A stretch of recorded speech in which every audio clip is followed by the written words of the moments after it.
قطعا نمیتونیم بگوییم که گفتگو با طالب نمیشه. طالب ها تا نیست با ایالات متحده امریکا بعد از 20 سال مذاکره بکنه و امریکا را قناعت بده که از افغانستان بیرون شود. در یک پیمان استراتژیک وارد مذاکره با ایالات متحده امریکا شد. یعنی به مذاکره هم میفهمه و با مفاهمه هم میفهمه.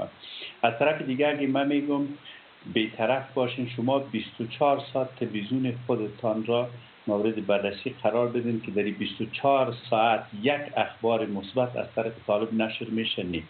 چرا نمیگیم که در افغانستان طالب ها با جزایر قدرت پایان داد و کسانی که در افغانستان چور کرده بودند، چپاول کرده بودند، خیانت یک چیز را من میخوام اشاره کنم، یکی که موضوع از بحث دور است و موضوع دوم برازی است که ما آنچه که حقیقت است، آنچه که شهروندان با ما شریک میسازند، آنچه وقایعی که صورت میگیره را نشر میکنیم. او چیزی است که واقعیت افغانستان است و از سوی تلویزیون نشر میشه. هیچ واقعیت تلویزیون شما گفت که مولا برادر با مولا حقانی جنگ کرده و یکیش کشته شده، دروغ بود.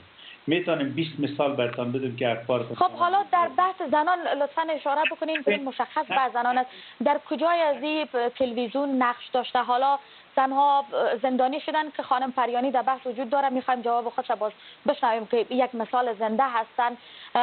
ظلم میشه کسایی که در اردو قبلا و یا در پلیس بودن، امنیتی بودن، کارمندا او بحث جدا. کارمندا دخترها به مکتب نمیره، کجایش دروغ است.